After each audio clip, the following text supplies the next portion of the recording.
alors voilà, incroyable, hein, vous avez ces mannequins, ces possibilités pour les jeunes de faire des essais sur place, sur des mannequins. On a l'impression vraiment que c'est important, hein, de s'essayer au métier. Alors c'est vrai que comme les métiers des soins sont des métiers de pratique technique, en fait c'est important qu'on puisse réaliser aussi cette dimension du métier. Évidemment c'est pas la seule, il y a aussi le côté relationnel, le côté scientifique, mais le côté pratique c'est toujours ce qui est le plus attractif et puis le plus déterminant dans un choix d'orientation.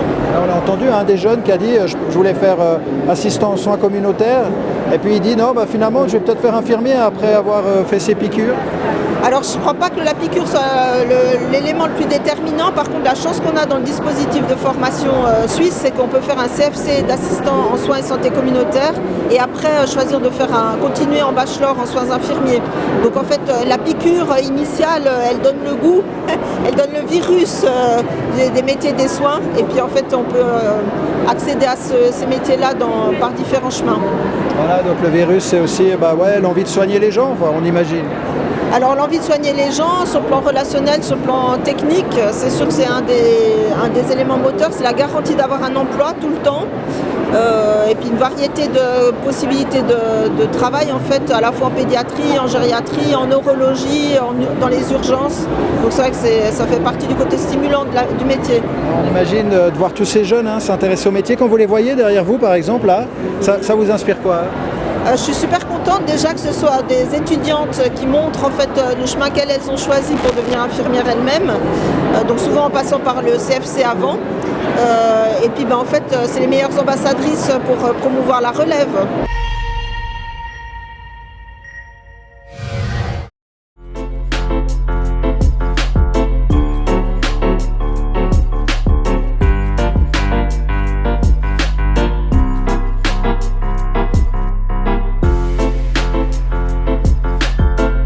C'est impressionnant là, qu'est-ce qu'on est en train de faire? Une prise de sang sur un mannequin. Et toi, c'est ta première prise de sang? Ouais. Comment ça se passe? Bien. Tu peux essayer de tourner un peu pour récupérer la veine, mais étant donné que c'est des mannequins et qui sont très sollicités pendant nos cours, souvent les veines sont un peu fichues. Tu vas venir desserrer ton garrot. Tu dois tenir toujours ton... Voilà, je peux t'aider si tu veux. Voilà, là tu desserres le garrot et tu vas tirer ton... Tu peux tenir ici et tu tires l'aiguille d'un coup sec. Voilà, très bien. Et là l'idée ce serait, s'il y avait eu du sang, avec un contour sec, tu tires comme ça. Et on va faire l'exercice comme ça. On veut montrer aux jeunes ce qui se passe ici, mais c'est des conditions, on a l'impression que c'est une vraie personne, il y a des seringues, ça peut être impressionnant. Tout à fait, en fait le but pour nous c'était de montrer aux jeunes les mettre dans une condition la plus réelle possible pour qu'ils soient confrontés comme s'ils étaient en réalité. Qu'est-ce qui serait intéressant dans le métier d'après toi? Faire par exemple des prises de sang et les piquer, prendre soin d'eux, ce serait vraiment intéressant. On a ce jeune qui nous dit qu'il serait d'accord, il serait prêt à faire ce métier. C'est aussi ça, vous êtes là, vous voulez transmettre quoi en venant ici dans ce salon en fait? C'est quoi l'idée? C'est quand même un métier particulier, là c'est l'aspect, on fait un exercice, mais c'est un métier avec plein de facettes, on imagine. En fait, tout à fait, comme on en avait parlé avant,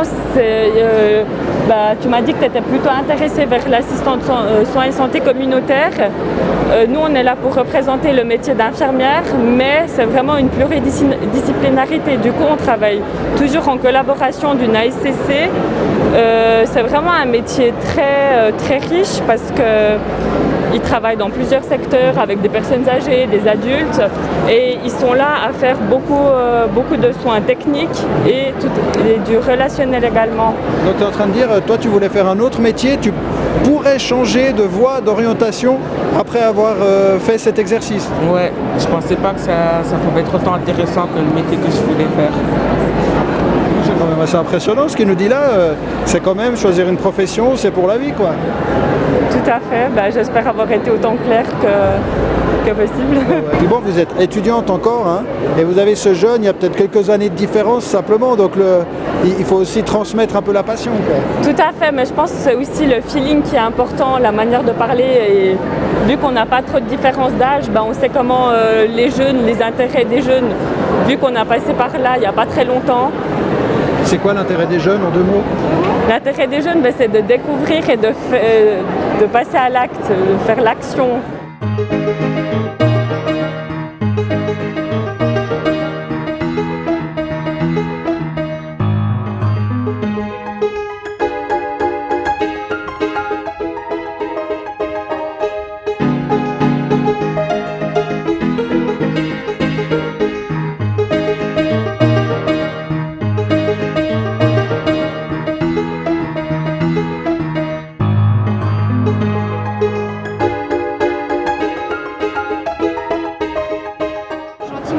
Gentiment, on descend le bassin, tu relâches et tu plies les jambes pour détendre et tu reposes les bras. T'as vu la différence? Ah ouais. On va essayer encore une chose, maintenant tu vas gentiment décoller le bassin comme on a fait avant, en arrondissant, voilà, tu montes, tu te tiens bien avec les mains cette fois-ci, tu décolles une jambe et tu vas essayer d'amener la jambe vers moi, donc tu vas venir avec le mollet tourner sur le ballon, voilà, tu reviens, tu reposes, Je fais la même chose avec le... exactement, voilà, tu contractes bien tes abdos, tu tournes, ça c'était scabreux, oh là là, meilleure stabilité ici que là. T'as envie là de faire cet exercice sur la table, de faire physiothérapeute? Alors, ça donne pas forcément envie en regardant, mais quand on le fait, on sent que ça renforce et puis que c'est utile, donc c'est ça le plus important. C'est ça, l'envie de faire un métier où tu te sens utile. C'est ça, plutôt de pouvoir aider les autres à aller mieux. Ah, vous entendez ça? Ouais, l'envie vraiment d'aider les autres à aller mieux. C'est cette jeune qui est encore ado, qui doit choisir aussi son métier, qui vous dit, vous entendez ça, ça vous fait réagir comment? Moi je suis ravie parce que je me dis que la relève, en fait elle est assurée, que de toute façon on ne va pas vers une période où on est de mieux en mieux dans sa peau, on va de toute façon en vieillissant toujours un petit peu moins bien, que nos jeunes soient tout motivés à venir nous dynamiser plus tard, moi je suis ravie. En plus elle vient, elle essaye, c'est magnifique. Ouais, puis en fait, elle dit qu'elle a senti que c'était utile aussi, ce que vous faites cet exercice, elle est sur la table, elle sent d'elle-même dans son corps la différence. Toute la perception que l'adolescent a est plus importante que tout ce qu'il peut voir, à mon avis.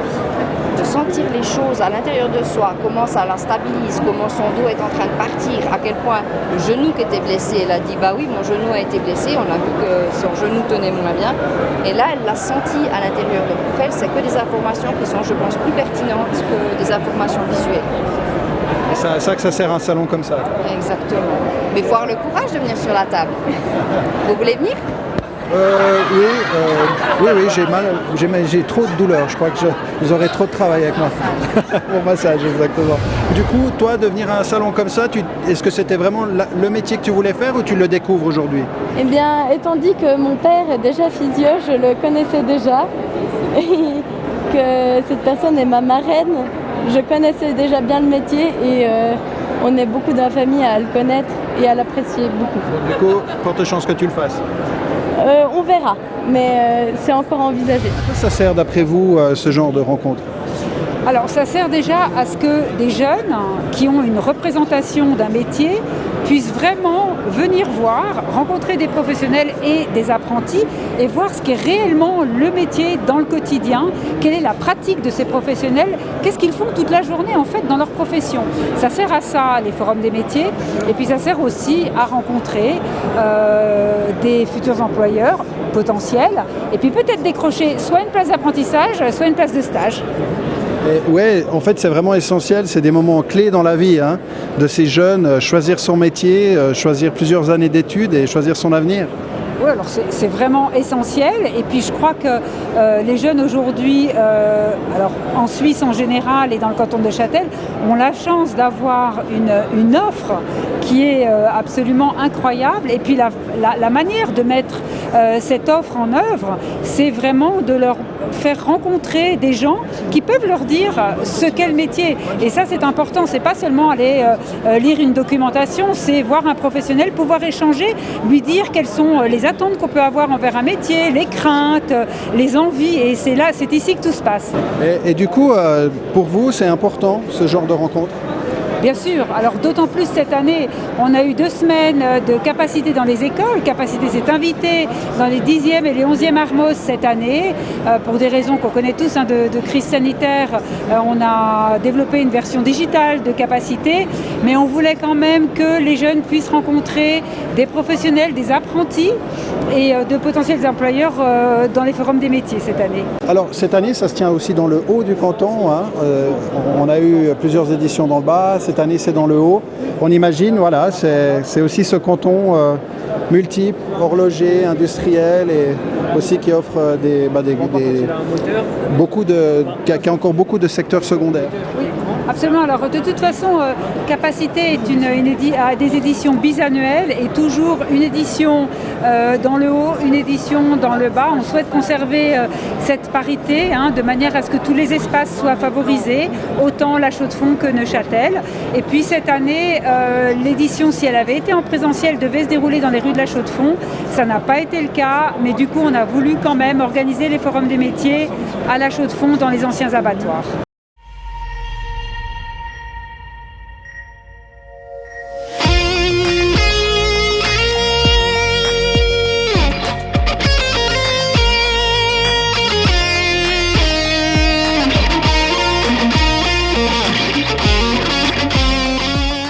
D'être ambulancier, il faut avoir fait une formation initiale de 3 ans. Finalement, donc n'importe quel domaine tu veux. C'est-à-dire que, alors idéalement, si tu as déjà un CFC dans la santé, ça aide, ça c'est sûr. Parce que on sait que tu as l'habitude un peu avec les patients, avec les gens. Donc ça facilite, c'est une évidence. Et après, moi j'ai des collègues qui étaient bûcherons avant et qui font de l'ambulance maintenant. Donc c'est pas vraiment un critère, mais il faut avoir fait 3 ans de formation initiale. Puis après, c'est 3 ans d'école supérieure, soit à Genève, soit à Lausanne, soit à Berne, où tu apprends vraiment le métier d'ambulancier. Alors c'est vraiment un métier où tu apprends à faire les soins de premier secours, pour aller aider les gens dans les environnements un peu particuliers parfois. Oui, alors par exemple là, vous devez donner un peu envie à cette jeune de faire le métier. Alors c'est impressionnant, on a de ce côté, on a l'ambulance qui est ouverte, on a aussi des mannequins, c'est ça, c'est le but, c'est de montrer. Le but c'est de montrer, le but c'est un métier qui est finalement méconnu. Et puis on a vraiment envie que les portes soient ouvertes. Alors c'est ce qu'on fait ce soir, c'est que les gens peuvent vraiment monter, peuvent aller regarder comment c'est une ambulance, et puis peuvent aussi discuter avec des ambulanciers qui travaillent comme ambulanciers, avec des patients. C'est vraiment le but, c'est de montrer ce qu'on est en train de faire. Vous dites méconnu parce qu'au moment c'est pour les blessés, quoi. Là ce soir heureusement il n'y en a pas, quoi. Ouais, c'est ça. Ouais. Non, méconnu parce que finalement c'est un métier qui est méconnu parce qu'on est vraiment dans notre petite bulle en fait. On va chez les gens, on les transporte à l'hôpital, puis on a peu de contacts, hormis avec le patient souvent. Et on a des contacts qui sont très courts, mais qui sont très importants et très denses finalement, parce qu'on reste peut-être une demi-heure, 1 heure avec un patient. Et c'est souvent dans des situations très compliquées ou un peu stressantes. Donc c'est des relations qui sont très fortes, mais qui sont courtes. Là, tu entends ça, tu vois, c'est l'occasion de monter alors, de découvrir. C'est aussi ça que tu as eu envie de monter, on imagine, dans l'ambulance, on peut aller la découvrir, c'est ça? Ouais, on va voir, bien. Voilà, donc là tu es dans l'ambulance, c'est notre outil de travail finalement, notre boîte à outils, où on a tout le matériel pour faire les premiers soins. Donc vraiment ça va de tout à n'importe quoi, tu vois, là il y a des couvertures, là il y a de quoi pour administrer des médicaments, pour préparer les médicaments, pour tout ce qui est oxygénation, pour faire les premiers soins au niveau des voies aériennes avec le patient. Et puis le patient il est toujours à l'envers dans l'ambulance, donc il a sa tête devant la chaise qui est là, la chaise bleue. Puis ça c'est des banquettes, parce que des fois quand c'est pas trop grave et qu'on doit pas faire des gestes, on vient peut-être s'asseoir juste à côté ici. Et puis on va s'asseoir à côté et comme ça le patient en fait il nous regarde, on a un contact avec lui, c'est un peu plus sympa que de voir à l'envers. Puis ces banquettes elles nous servent aussi de rangement. Donc à nouveau on trouve du matériel, c'est vraiment une boîte à outils hein, cette ambulance. On trouve plein de matériel ici pour faire des immobilisations, ça c'est du matériel pour remplacer les plâtres, faire des attelles en fait. Le mannequin ici, ça c'est un appareil qui permet de faire le massage cardiaque à notre place. C'est un appareil qui va faire le piston ici. Il va faire le piston ici comme ça, pour remplacer en fait le massage cardiaque chez un patient. Ça on l'utilise en fait quand on doit circuler avec l'ambulance. Parce que moi si je dois faire la réanimation pour que mon collègue conduise n'importe comment, ça marche pas. Donc ça aide vraiment à faire le massage cardiaque à notre place. Ici c'est vraiment ça, c'est ce qu'on utilise toujours. C'est notre sac d'intervention, on a tous les médicaments. On a de quoi faire des perfusions, de quoi faire enlever la douleur au patient. Et puis ça c'est la deuxième chose indispensable. C'est un appareil qui mesure la tension, la saturation, qui peut faire défibrillateur. C'est vraiment notre ordinateur de bord du patient. Ouais, c'est plutôt impressionnant en fait. Oui. Ouais, tout ça, ça te donne envie ou ça pourrait te retenir? Ça donne envie. Ouais, ça donne envie. C'est sûr que c'est un métier qui peut être impressionnant, qui est impressionnant parfois, mais c'est un métier qui est très intéressant parce qu'il est extrêmement varié. Et ça, c'est vraiment la chance qu'on a, c'est que notre journée, il n'y en a aucune qui se ressemble. Chaque jour, c'est différent. Alors, des fois, on commence avec un enfant, avec une vieille dame. C'est toujours différent. Chaque intervention est différente, c'est sûr. Il n'y en a aucune qui se ressemble. Parce que quand tu arrives au travail et tu sais de quoi va faire ta journée, des fois, ça peut être un peu lassant. Et ça nous arrive jamais, c'est sûr. Il y a tellement de différences dans nos journées que... Bon, là, vous vantez, mais il y a peu de place. C'est difficile de devenir ambulancier, c'est aussi un problème. Alors oui, effectivement, il y a peu de place, ça c'est sûr. On essaye de prendre les plus motivés, les personnes qui vont supporter ce métier, si je peux dire. Et puis c'est pour ça que la sélection, des fois, elle est un petit peu compliquée, des fois difficile pour les étudiants. Voilà, il faut vraiment travailler sur la motivation alors. Est-ce que tu vois des inconvénients dans ce métier? Les heures peut-être, si c'est le soir, ouais. tard le Ouais, soir. c'est vrai, ouais. Je sais pas d'autres. Ouais, les horaires, ouais. Je pense que tu as raison et ça c'est vrai qu'il faut y réfléchir parce que c'est vraiment une partie de notre métier, c'est aussi fait d'horaires un peu particuliers, de travailler à Noël, de travailler au milieu de la nuit. Et ça c'est vrai qu'il faut être d'accord quand même d'avoir ces horaires-là. Ça c'est sûr, de pas tous les jours finir à l'heure. On sait quand on commence, des fois on finit bien plus tard que prévu. Ça c'est vrai qu'il faut y réfléchir avant de se lancer, ça c'est sûr.